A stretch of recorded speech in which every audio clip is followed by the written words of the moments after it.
The first time someone confused me with my brother Daniel was at Keller's Gas & Go on Route 16. I'd stopped in for coffee before my shift at the sheriff's department. Mrs. Hanley, who'd known me since I was knee-high, smiled and asked if I'd enjoyed my day off yesterday. Said she'd seen me sitting in my car across the street for nearly 3 hours, just watching people pump gas. Not me. I laughed, but something cold slithered down my spine. Must have been Daniel. Her smile faltered. Oh, Darren, I'm sorry. I keep forgetting there's 2 of you. That was the problem with small towns like Millbrook. People saw what they expected to see. And what they expected was one person, not 2 identical faces belonging to different souls. Daniel and I hadn't lived together since we were 18. After high school, I went to the police academy while Daniel drifted.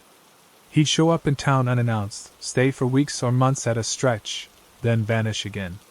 The gaps between his appearances grew longer, the duration of his stays shorter. People forgot he existed. I was finishing my paperwork that evening when Deputy Collins popped his head in. Hey, Sheriff Miller, just wanted to say good job on that stakeout yesterday. Real dedicated, sitting out there so long. The pen froze in my hand. What stakeout? Collins' brow furrowed. At the gas station? Tina at dispatch said she drove by and saw you parked there most of the day. I corrected him, explained about my twin, watched the confusion on his face melt into embarrassment. It should have ended there. But 3 days later, Mrs. Parsons at the grocery store thanked me for helping her son with his car trouble. 2 days after that, Old Man Jenkins nodded appreciatively as I passed him on Main Street, saying, "Good advice you gave me about that hunting rifle." A week later, Sarah from the library mentioned she'd seen me sitting in my car outside her house at midnight, and wasn't that a little strange, even for the sheriff? Each time, I explained, Daniel, not me. Each time, I watched their faces. The pause. The uncertain nod. The lingering doubt.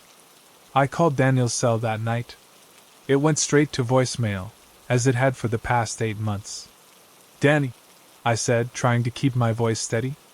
"People are saying they've seen you around town. If you're back, just come by the house, okay? It's been too long." 3 more sightings that week. My twin, apparently, was everywhere. Gas stations. The park. The high school parking lot. Always watching. Never speaking unless spoken to. Always being mistaken for me. Then the calls started coming into the station. "Sheriff, there's a man sitting in a blue sedan staring at my house. There's someone who looks like you, Sheriff, been parked outside the daycare for 2 hours. I think I just saw you drive past my house 4 times, but you weren't in your sheriff's car." I didn't own a blue sedan.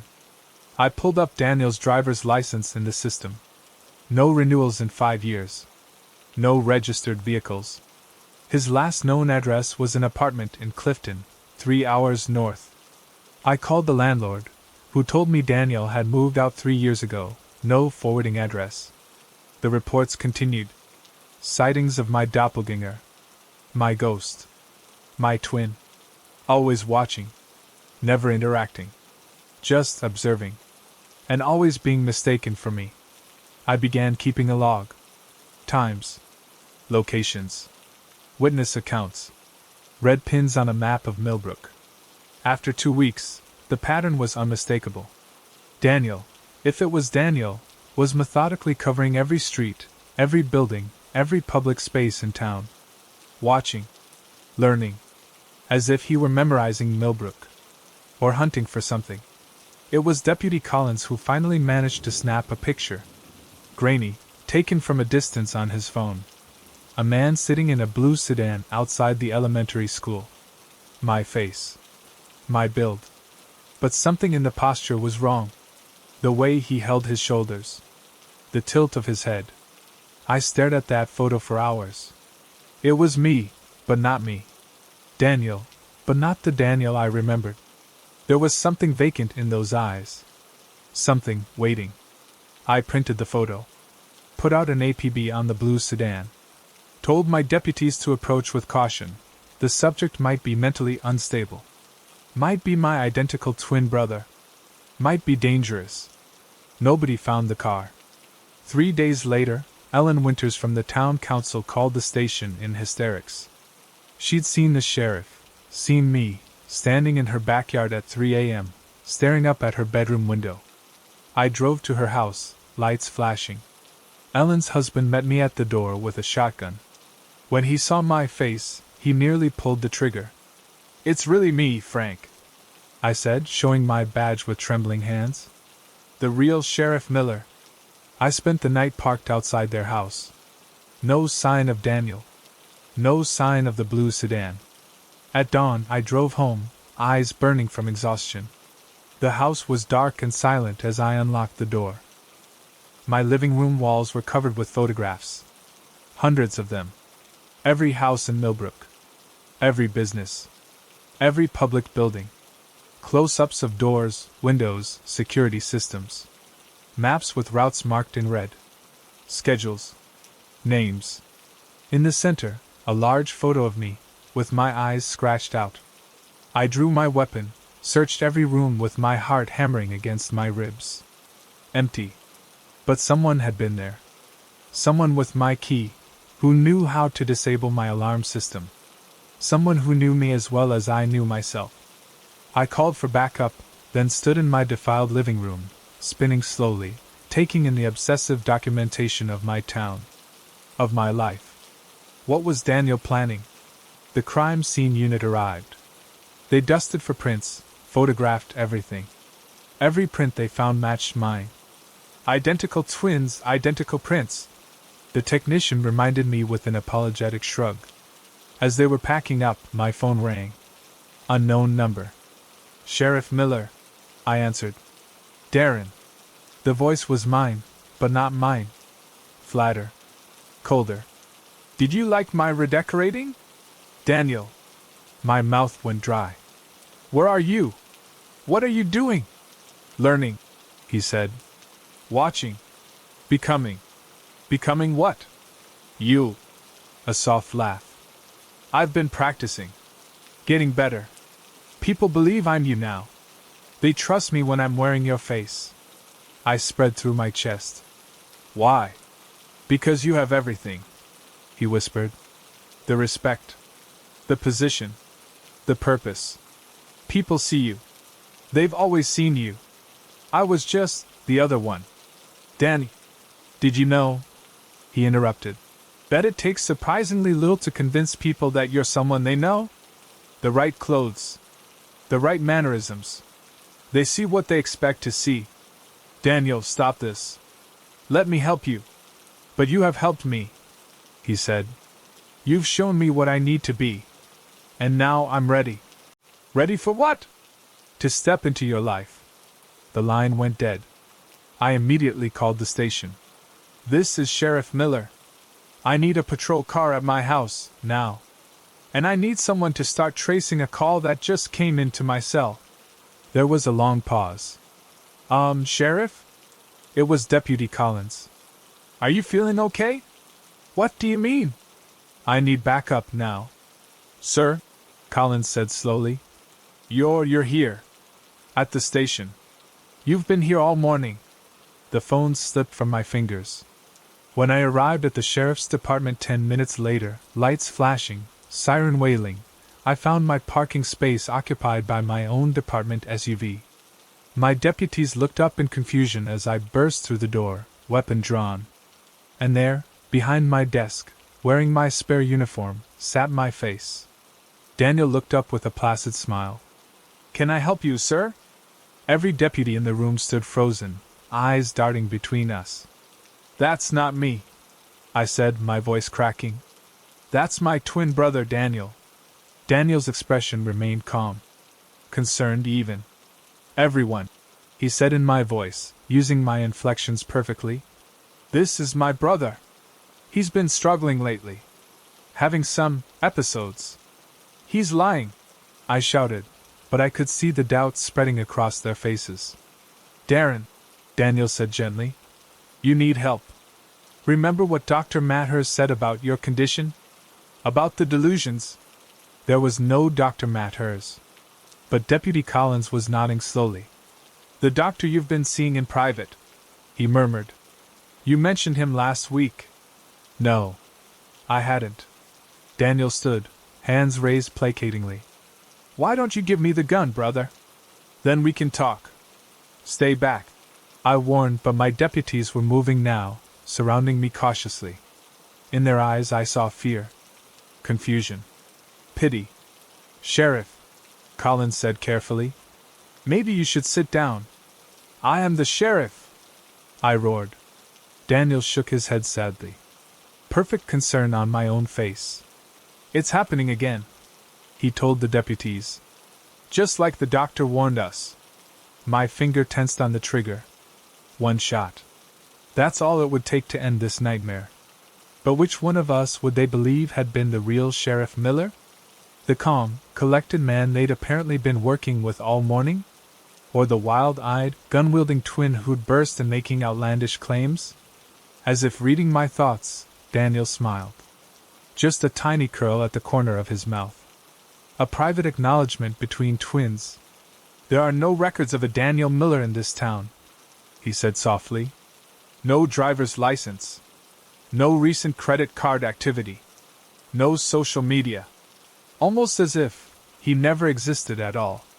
My blood turned to ice. Because he was right. I checked. In that moment of hesitation, they took my gun. Gentle hands guided me to a chair. Someone called an ambulance. My deputies, my friends, all looked at me with the same expression. The one reserved for broken things. For crazy people. For strangers wearing a familiar face. And Daniel. Daniel sat back down at my desk. Picked up my pen. Resumed signing my paperwork. I'm writing this from the psychiatric facility in Bergen County. They tell me I'm suffering from Backroad delusion, the belief that someone close to you has been replaced by an identical imposter. They tell me there is no twin brother. Never was. That Daniel Miller is a personality I created. A split in my psyche. Sheriff Miller visits me every Sunday. Sits across from me with my face. Tells me about my town. My deputies. My life. Sometimes, in the middle of these conversations, he leans forward and whispers, "They still don't know. Isn't that remarkable, brother?" But when I report this to Dr. Everett, she just makes another note in my file and adjusts my medication. Yesterday, Sheriff Miller brought me a gift. A small framed photograph of us as children. 2 identical boys, arms around each other's shoulders, grinning at the camera. Except I don't remember this photo being taken. And if you look closely, very closely, at the left twin's eyes, there's something not quite right about them. Something empty. Something waiting. I first noticed the car 3 weeks ago. A nondescript gray sedan, 4 or 5 years old, always keeping 3 vehicles between us. As sheriff of Creighton County for 15 years, I'd developed a sixth sense for being followed. Something about the way it maintained that perfect distance, never closer, never farther. Professional. Deliberate. On day 3, I decided to test my theory. Instead of taking my usual route home, I made 4 right turns through residential streets. The sedan followed, maintaining that exact same distance. When I accelerated, it accelerated. When I slowed, it slowed. I reached for my radio to call for backup, then hesitated. What would I say? That someone was driving behind me? I needed more. I pulled into the parking lot of Freddy's Diner, watching in my rearview as the sedan continued down the road. Interesting. Maybe I was being paranoid after all. The Keller case had everyone on edge, especially me. 3 months of searching, and we still hadn't found the girl. The scrutiny was crushing, the press, the town council, the FBI looking over my shoulder. I ordered coffee and sat at the counter where I could watch my cruiser through the window. 20 minutes later, I walked back to my vehicle, keys in hand. That's when I saw it. A Polaroid tucked under my windshield wiper. My house. Not from the street, but taken from my backyard, looking into my kitchen window. Me, making dinner the night before. My blood ran cold as I scanned the parking lot, the street, looking for the sedan. Nothing. Back at the station, I pulled traffic cam footage from the streets I'd been on. The gray sedan appeared in frame after frame, always the same distance behind me. The plates came back registered to a rental company in Dawson, 2 counties over. I called them.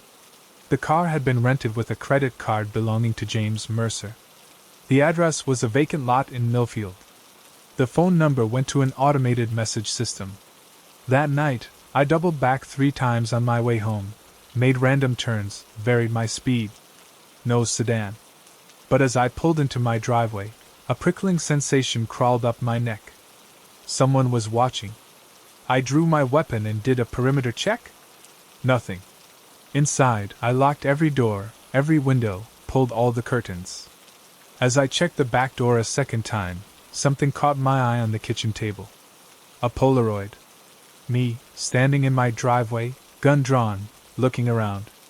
It had been taken minutes ago. I called in every available deputy. We searched a half-mile radius around my house. Found nothing. No footprints. No evidence of forced entry. No witnesses who'd seen anyone unusual in the area. Maybe it's related to the Keller case, Deputy Reeves suggested. Someone unhappy with the investigation. I'd considered that. Margaret Keller had vanished walking home from school. Despite our best efforts, we had no leads, no suspects. Her parents had become increasingly hostile, convinced we weren't doing enough. Post a patrol car outside tonight, I told Reeves. And get a tech team in here to check for bugs. They found 3. 1 in my living room, 1 in the kitchen, 1 in my bedroom. Professional grade. Expensive. I didn't sleep that night. Or the next. I stayed at my sister's house the 3rd night, told no one where I was going. But when I arrived at work the next morning, there was a manila envelope on my desk. Inside, a Polaroid of me sleeping on my sister's couch. I called the FBI. Agent Dawson arrived from the field office that afternoon.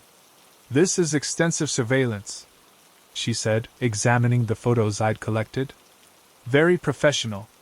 Not your typical stalker behavior. I need to know who's doing this," I said. "And why?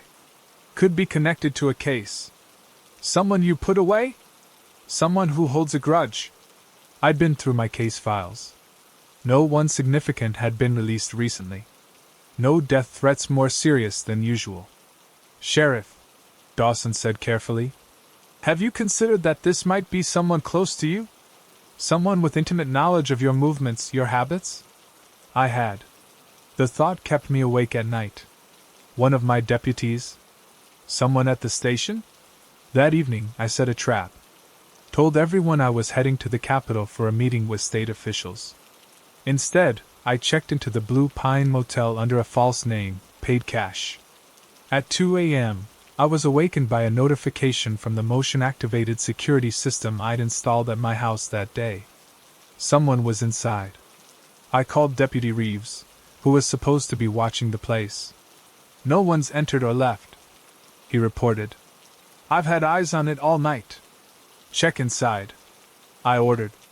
"Now." 20 minutes later, he called back. "Place is empty, Sheriff. No signs of intrusion. System must have glitched." But when I checked the app on my phone, the footage was clear. Someone had moved through my living room. The camera had caught them from behind. Average height. Male based on the build. Wearing dark clothes, and my blood froze. My sheriff's department jacket. The one I kept hanging by the back door. 3 more days of this. More photos appearing in impossible places. More security footage showing glimpses of someone in my home when no one should have been there. Always just a partial view, always wearing my clothes. The FBI installed additional cameras, motion detectors, brought in agents to watch the house around the clock. Nothing. Then Deputy Collins called me into the evidence room. He looked pale. "Sheriff, you need to see this," he said, pressing play on a security tape from the convenience store on Main Street.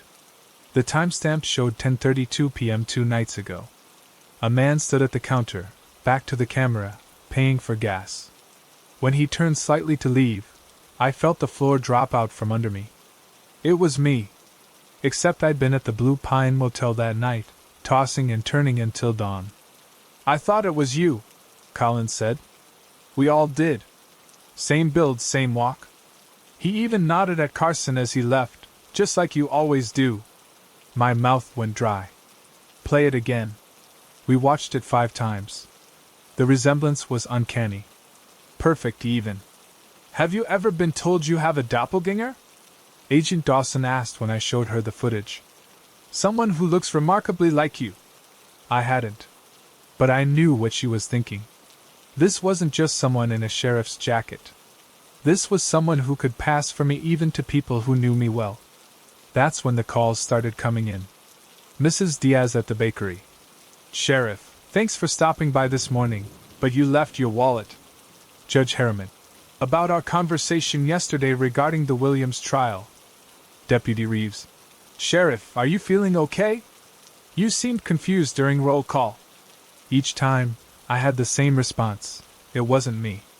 Each time, the same concerned looks. The same uncomfortable silence. I hadn't been to the bakery in weeks. Hadn't spoken to Judge Harriman in days. And I hadn't conducted roll call since this nightmare began. Someone was living my life. Walking around town with my face. Talking to people I knew. And no one could tell the difference. I finally found the gray sedan parked behind the old Palmer factory on the edge of town. Abandoned. Inside, a stack of Polaroids. Me, from angles that made my skin crawl. Sleeping. Eating. Working. A notebook filled with details about my life. My habits. My mannerisms. The way I took my coffee. The phrases I used most often. And a single sheet of paper with a message written in neat block letters. "Becoming you is easier than I thought." I took everything to Agent Dawson. "This is beyond stalking," she said. "This person is studying you. Duplicating you." "But why?" I asked. "What's the end game?" "I don't know," she admitted. "But until we figure it out, you need protection." They set me up in a safe house 20 miles outside of town. 2 agents at all times. No contact with anyone from Creighton. I was effectively a prisoner, while someone else walked free wearing my face. Day 3 at the safe house, my phone rang. Unknown number. "Hello, Sheriff," my own voice said on the other end. "How does it feel?" My heart hammered against my ribs. "Who are you?" That's a philosophical question, isn't it? If I walk like you, talk like you, if everyone believes I am you, then who am I, really? What do you want? What you have? A life that matters. Respect. Purpose. A soft laugh. "It's nothing personal. You were just suitable. They'll figure it out," I said. "You can't keep this up forever." "Can't I?" "You'd be surprised how little people actually see. They notice the uniform, the badge, the authority. Not the man. Besides, by the time anyone gets suspicious, I'll be established. And you'll be the imposter." The line went dead. That night I couldn't sleep. The imposter's words echoed in my mind. Every minute that passed was another minute he spent embedding himself in my life. Speaking with my voice. Making decisions in my name. I slipped out while the agents were changing shifts. Took one of their cars. Drove back to Creighton with my heart in my throat. The station was quiet when I arrived. Just the night dispatcher, Rodriguez, who looked up in surprise. "Sheriff? I thought you were..." His eyes widened as the side door opened and another me walked in, carrying 2 cups of coffee. For one long, suspended moment, we stared at each other. Like looking in a mirror, but the reflection was wrong somehow. His hair was exactly like mine. His uniform pressed the way I pressed mine. But his eyes, there was something hollow behind them. Something empty. "Rodriguez," my double said calmly. "Call for backup. Now." "Don't," I said, pulling my weapon. "That's not me. I'm Sheriff Layden." Rodriguez looked between us, frozen in confusion. "He's armed and dangerous." My double continued in my voice, my cadence. "Possibly unstable. We've been tracking him for weeks." He's lying, I said. Call Agent Dawson with the FBI. She's investigating this. We've spoken with Agent Dawson, my double replied smoothly. She's concerned about your mental state. He reached slowly for his radio. All units to the station. Code 3. Rodriguez finally unfroze, drawing his weapon. But which one of us was he aiming at? Both of you, hands where I can see them, he ordered. I kept my gun trained on the imposter. Ask us something? Something only the real sheriff would know. What was your first case as sheriff? Rodriguez asked. Vandalism at the high school, we answered simultaneously. Your mother's maiden name? Devereux, we both said. With each correct answer, the imposter smiled a little wider. He'd done his research well. This isn't working, I said desperately. He's been studying me for weeks. I heard sirens in the distance. My deputies, responding to the call. Coming to arrest their sheriff. There's a scar, I said suddenly. On my left shoulder. Bullet wound from '09. The Travers standoff. The imposter's smile faltered, just for a moment. Show him, Rodriguez said. I unbuttoned my shirt, revealed the puckered scar tissue that had been with me for 15 years. Now you, Rodriguez said to the imposter. For the first time, uncertainty flickered across that familiar yet wrong face. He slowly reached for his collar. The side door burst open. Deputies flooded in, weapons drawn. On the ground! Deputy Collins shouted. Now! Wait, I said. Just let him show his shoulder first. But in the confusion, no one was listening. Strong hands pushed me to the floor. Cuffs tightened around my wrists. I'm the real Sheriff Layden, I shouted as they pulled me to my feet. My double stood calmly to the side, straightening his uniform. Get him out of here, he ordered. And call Dr. Winters. He needs evaluation. As they led me out, I locked eyes with him one last time. And in that moment, I saw something shift behind his gaze.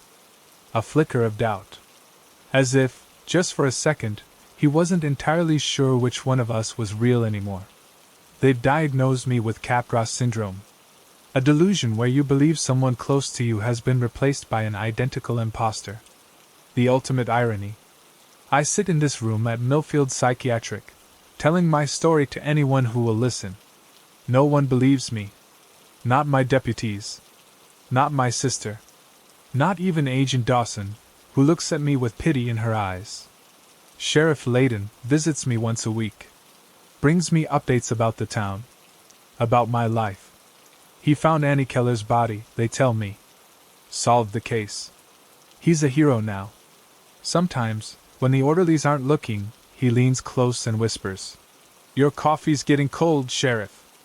I don't understand what he means until the day I find an old Polaroid slipped under my door. Me, sitting at Freddy's diner that first day. When I thought I'd lost the sedan that was following me. I turn it over. On the back, in neat block letters. I wasn't following you. I was waiting for you to follow me. And I realized the truth. This was never about becoming me. It was about making me become him. I knew someone was watching the man in cabin 12. Not just casual observation, this was methodical, clinical. Each morning, a silver Tacoma would park across the ravine with a perfect sideline to his front door. At noon, a woman with a yellow lab would meander past, her phone always angled toward his windows. By evening, the overnight clerk at the gas station half a mile down would train his security cameras away from the pumps and toward the dirt road leading to the cabin. Every single night. It had been this way for 16 days. I knew because I'd been watching too. The man in cabin 12 was Joseph Merrick. According to his rental agreement, he was an insurance adjuster from Denver taking a month-long sabbatical to work on a novel. He kept to himself, hiked the same trail each morning, and spent hours typing at a desk visible through his west-facing window. Perfect cover, almost believable. Except Joseph Merrick from Denver didn't exist. His fingerprints belonged to Gregory Wells, An accountant who had died in a car accident 3 years ago outside Chicago. His credit card traced back to a shell corporation disbanded in 2019. And the laptop he carried everywhere wasn't connecting to the standard civilian networks.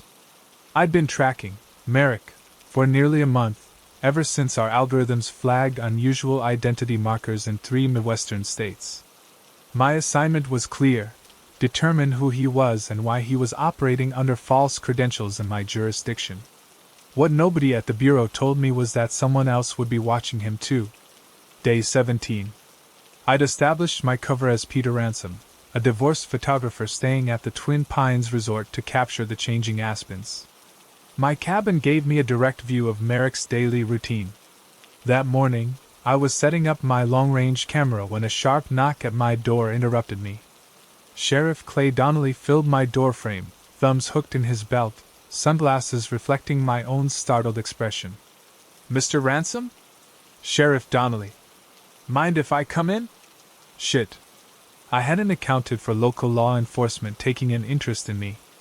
I shifted to block the surveillance equipment from view, mind racing through every detail of my cover. "Something wrong, Sheriff?" "Just routine checks on our out-of-towners." His eyes scanned the room behind me. "Lot of camera equipment for wildlife photography. I specialize in long-range shots." A truth wrapped in deception. "Birds mostly." "Birds?" He nodded slowly. "Mind showing me your permit?"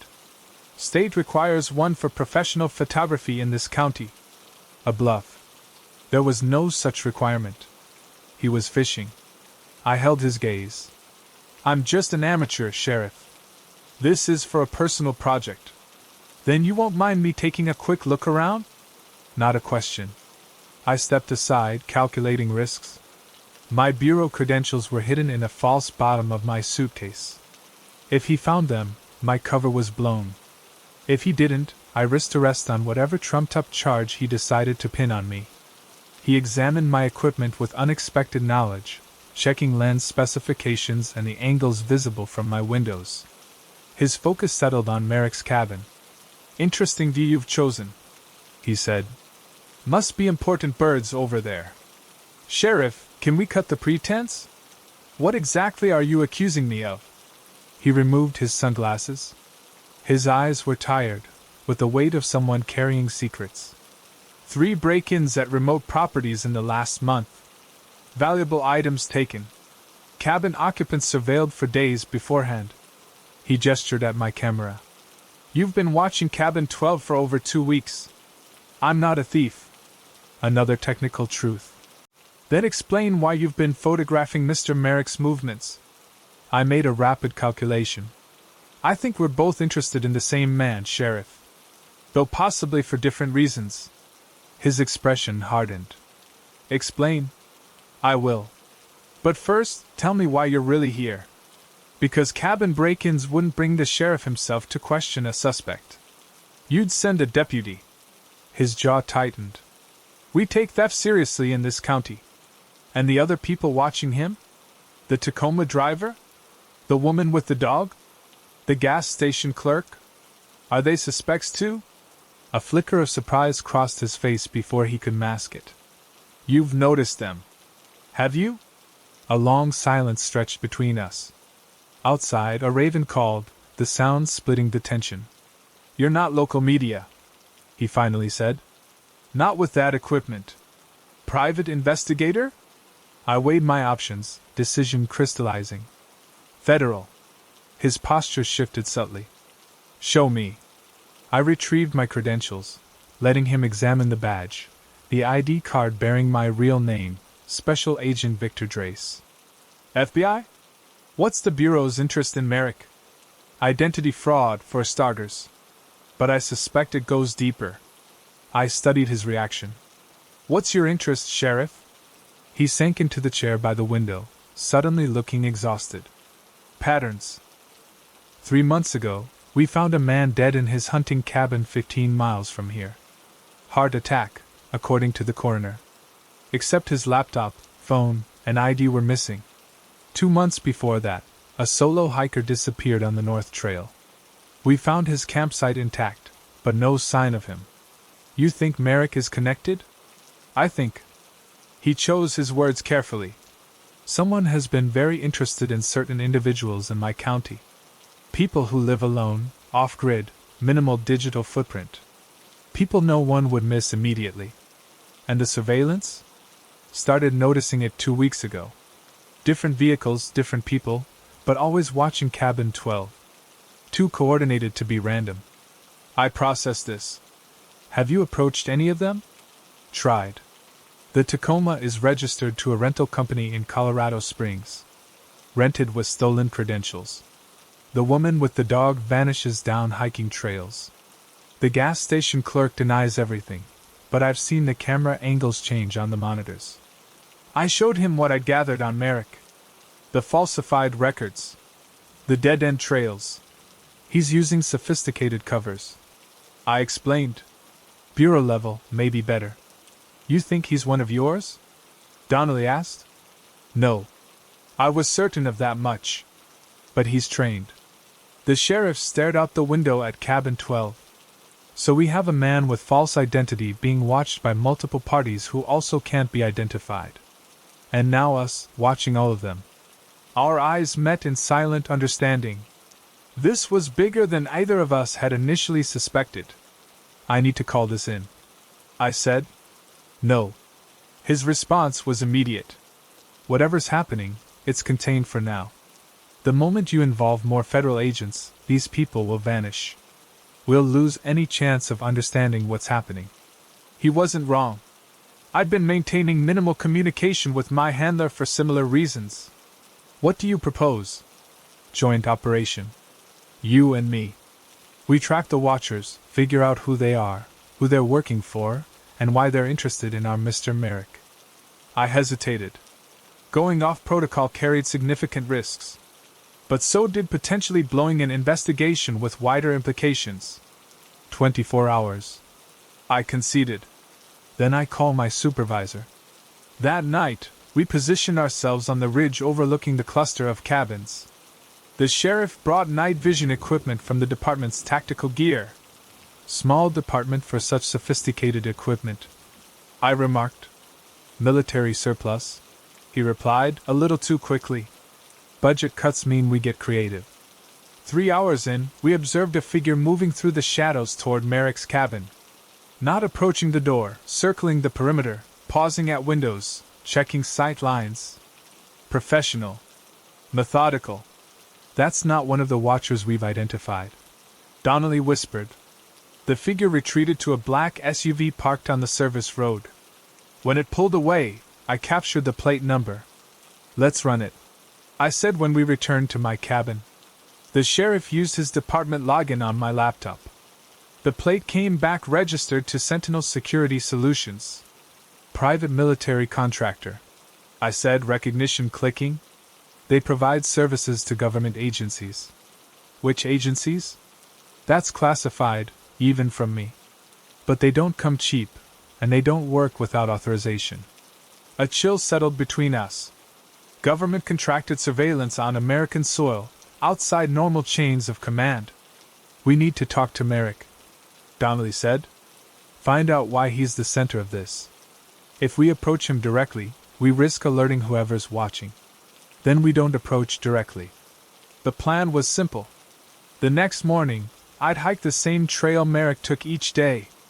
Encounter him naturally. Engage. Meanwhile, the sheriff would track the Tacoma, try to identify the driver. The hike was a moderate incline through aspen groves just beginning to turn gold. I spotted Merrick 20 minutes in, sitting on a boulder overlooking the valley. His laptop open, but not typing. I approached, camera in hand, playing the enthusiastic photographer. Mind if I get some shots of the valley from here? Best vantage point I've found. He looked up, assessing me with sharp blue eyes. No hint of alarm, just calculation. Free country. I set up my tripod, angled away from him. Beautiful spot to work. Writing something? Research. He closed the laptop slightly. Must be nice, having a job you can do remotely. A thin smile. Insurance never sleeps, even in paradise. I took a few legitimate photographs, then lowered my camera. Though I imagine your real job is more interesting than insurance. His stillness was absolute. A predator's pause. What do you mean? Just that your typing pattern suggests someone used to encryption protocols, not actuarial tables. His hand moved slightly toward his pocket.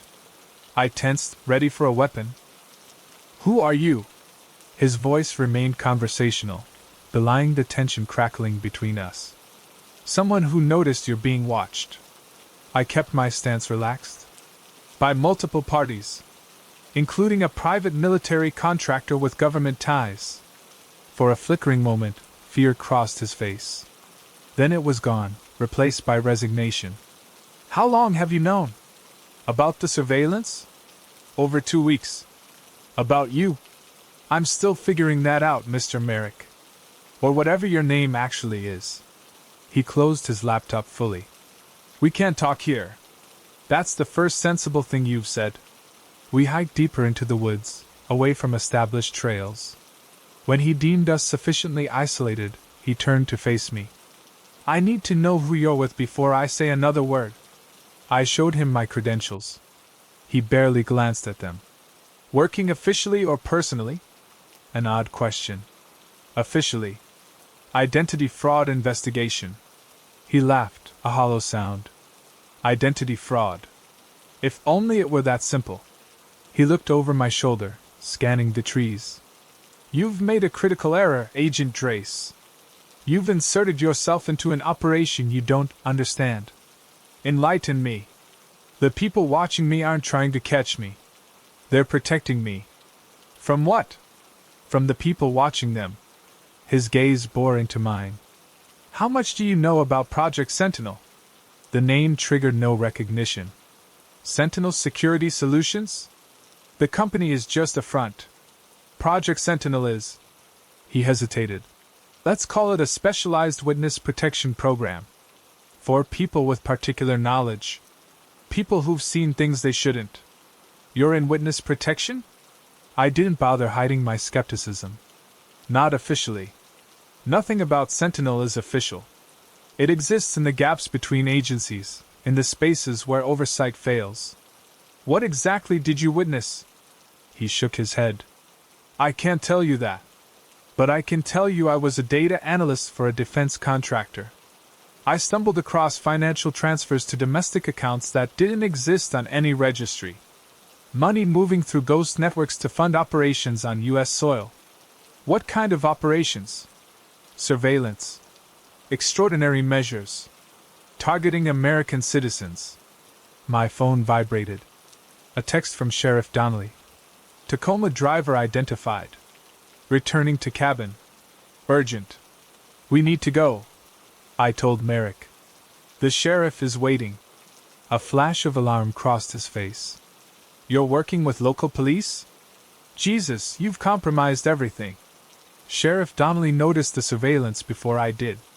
He's been tracking the same patterns. Merrick's face went ashen. What did you just say? Sheriff Donnelly. There is no Sheriff Donnelly in this county. I spread through my veins. What? Sheriff Morris Lehane runs this county. Has for 15 years. He grabbed my arm. Whoever you've been working with, he's not law enforcement.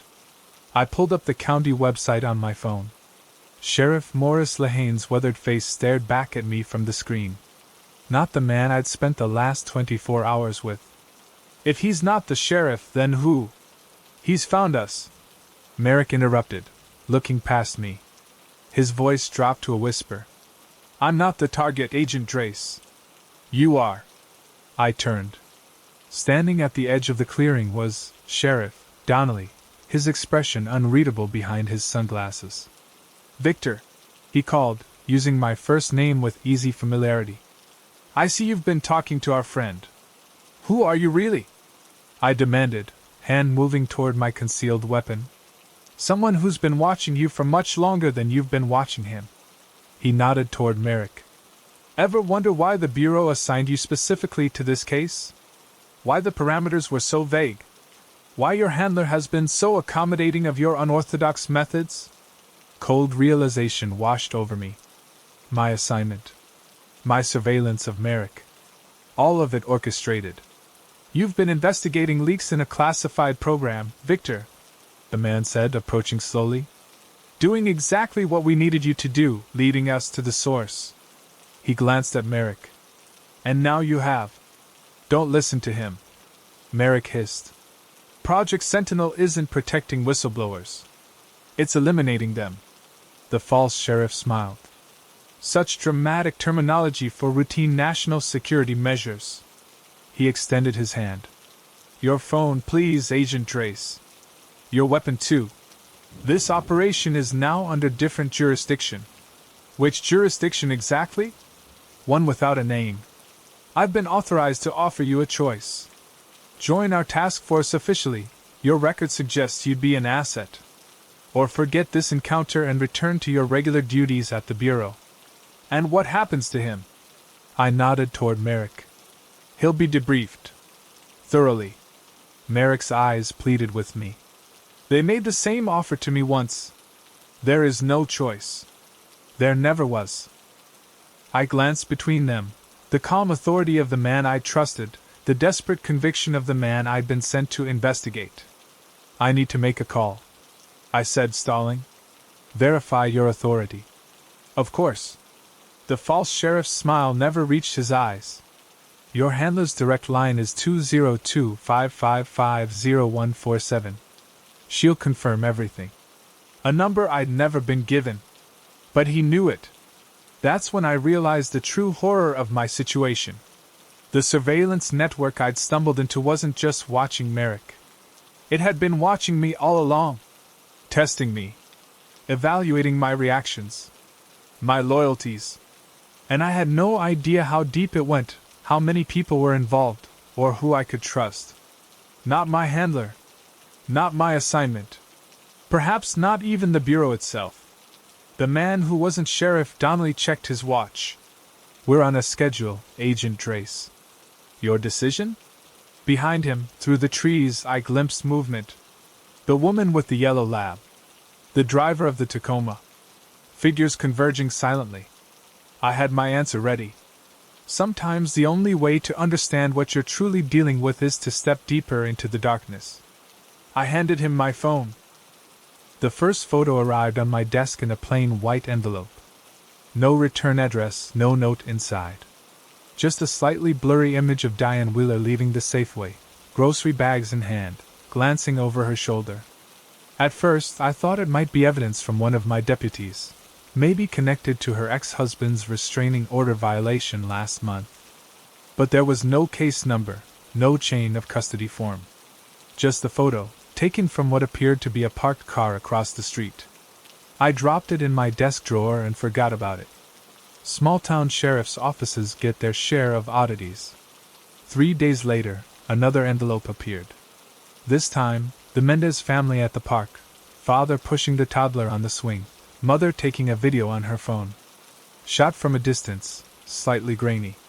The photographer clearly trying to remain unnoticed.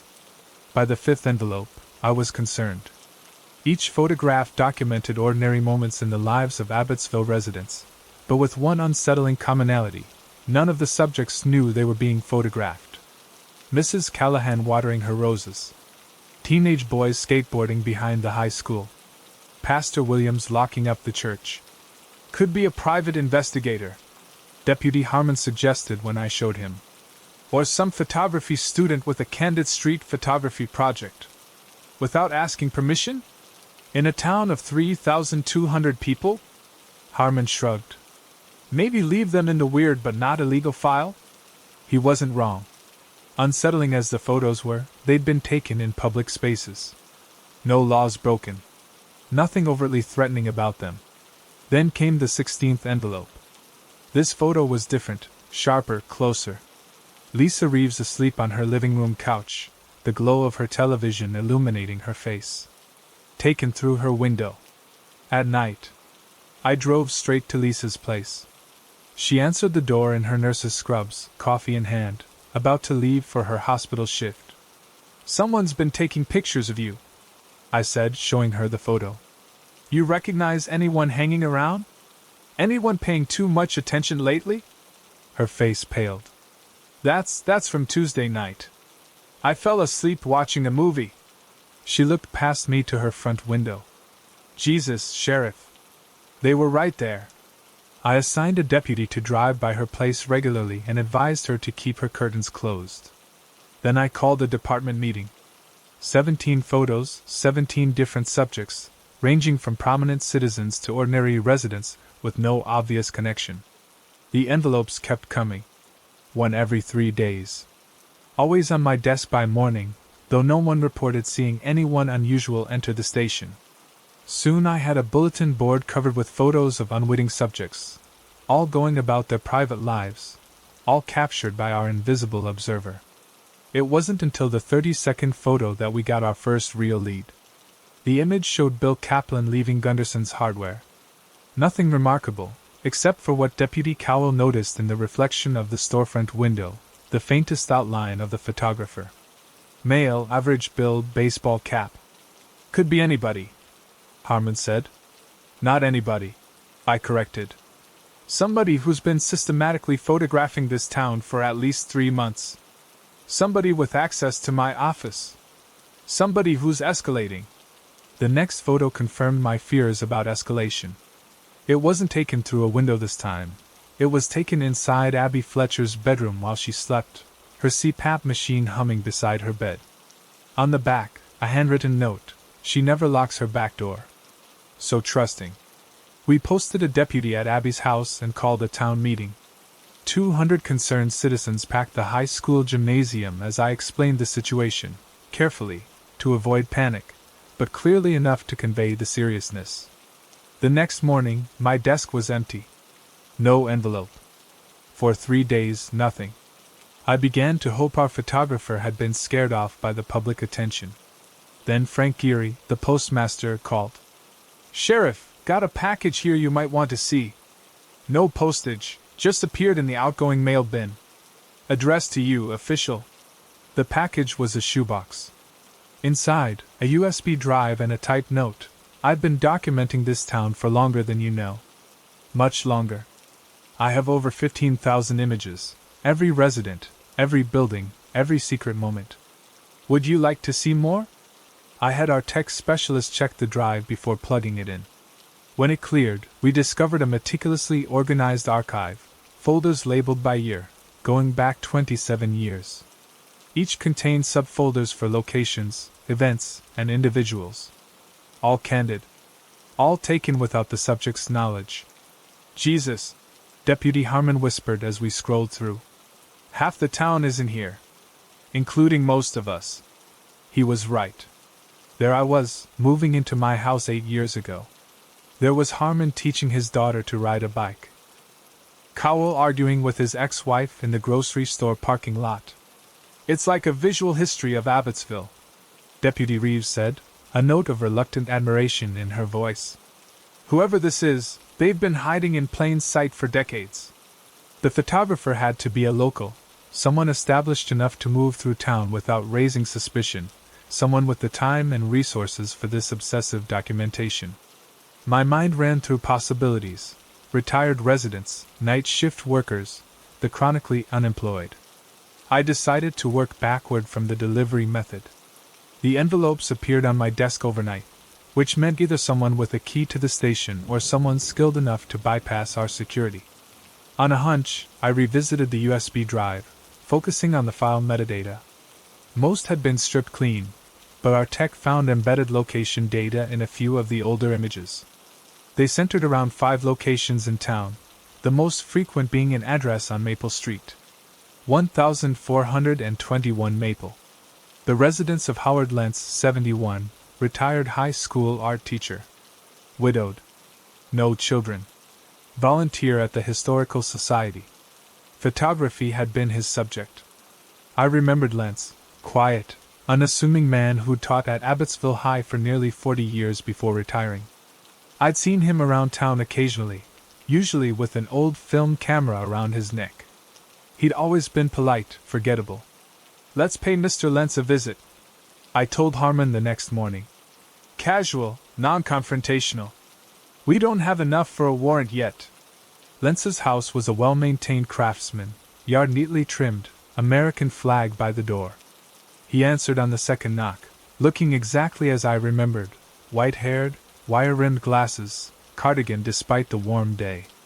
Sheriff Harris. He smiled, seemingly unsurprised. And Deputy Harmon. What brings you by? Something happened in the neighborhood? Just following up on a community concern, Mr. Lentz, I said easily. Mind if we come in for a moment? His living room was tidy, lined with bookshelves. Photography books, history texts, local interest volumes. Nothing suspicious, though I noted blackout curtains on all the windows. We've had reports of someone taking unauthorized photographs around town, I explained. Given your background in photography, we thought you might have insights. Unauthorized photographs? He tilted his head slightly. What does that mean exactly? Photos of people who don't know they're being photographed. Through windows, in private spaces. Ah. He nodded thoughtfully. That would be troubling, certainly. Though I've always found that the most honest images come when subjects are unaware of the camera. That's when you capture truth. The hairs on my neck prickled at his phrasing. As I washed my hands in his bathroom, I noticed a faint chemical smell beneath the hand-soaked fragrance. Photographic chemicals, perhaps. When I returned to the living room, Lentz was telling Harmon about the Historical Society's efforts to digitize old town records. He seemed perfectly at ease, the very model of a retired educator with too much time on his hands. As we were leaving, I noticed a small collection of baseball caps on a hook by the door. One matched the silhouette from the reflection in the hardware store window. It wasn't enough for a warrant. Just a common baseball cap with the local high school logo. But it was another piece. Property records showed Lentz owned a storage unit at the edge of town. We drove past it, a standard metal unit in a well-maintained facility. Through the chain-link fence, I could see a padlock on his unit. Again, not enough for a warrant. That night, another envelope awaited me at home. This one contained a photo of me and Harmon leaving Lentz's house. On the back, "Did you really think I'd keep everything at home? Per investigative work, Sheriff." I called Judge Patterson immediately and secured an emergency warrant for both Lentz's house and storage unit. By midnight, we were breaking the padlock on the storage unit with bolt cutters. Inside was nothing like the cluttered space I'd expected.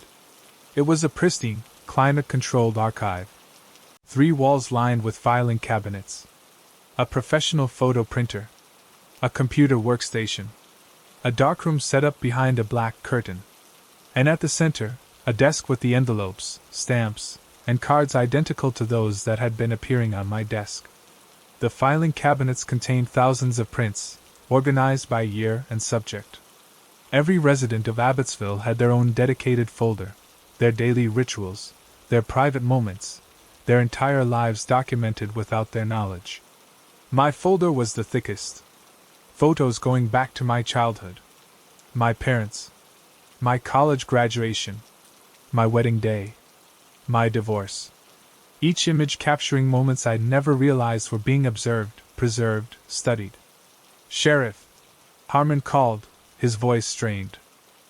He stood before a large corkboard covered with images of 5 women, all in their 30s, all photographed with particular intensity, their daily routines mapped with obsessive detail. One of them was my sister. Another was Harmon's wife. "He's been watching them," Harmon said. "Planning something." When we arrested Lentz at his home at 3 a.m., he offered no resistance. No surprise.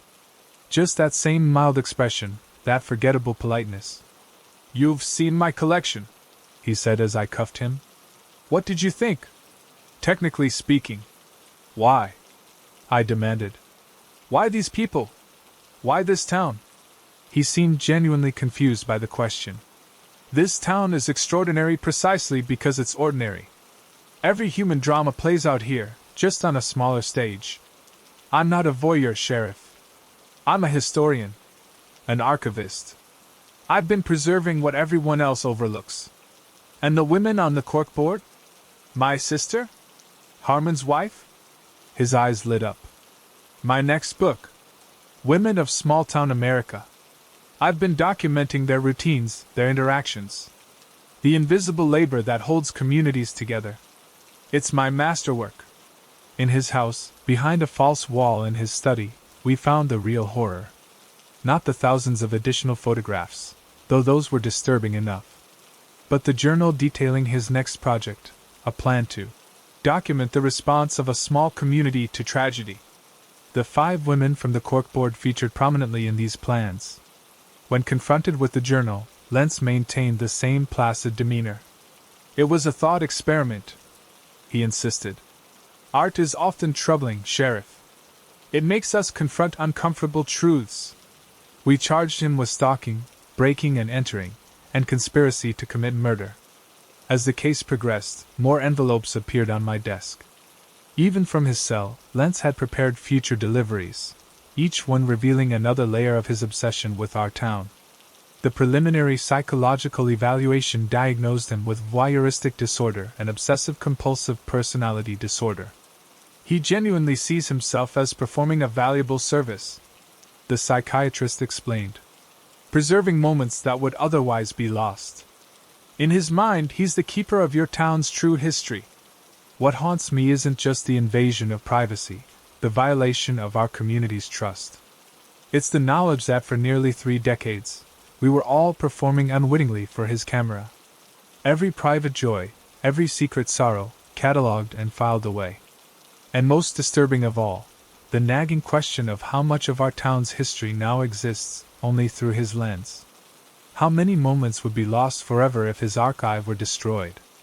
Are we, in some perverse way, dependent on his obsession for our own collective memory? Meanwhile, the envelopes have stopped. But sometimes, walking down Main Street or driving home late at night, I feel it. The weight of an unseen gaze, the quiet click of a shutter capturing moments I'll never know were preserved. And I wonder, is this the only Howard Lentz? Or are there others out there, in other small towns, methodically documenting lives that don't know they're being observed? Silent chroniclers, building archives of ordinary existence, one stolen moment at a time. Thanks so much for watching. I can't express enough how much your support means. The likes, the comments, it all really helps the channel grow. If you enjoyed the video, make sure to hit that like button and share your thoughts in the comments below. I always take the time to read them. And don't forget to subscribe so you never miss out on any new videos. See you next time.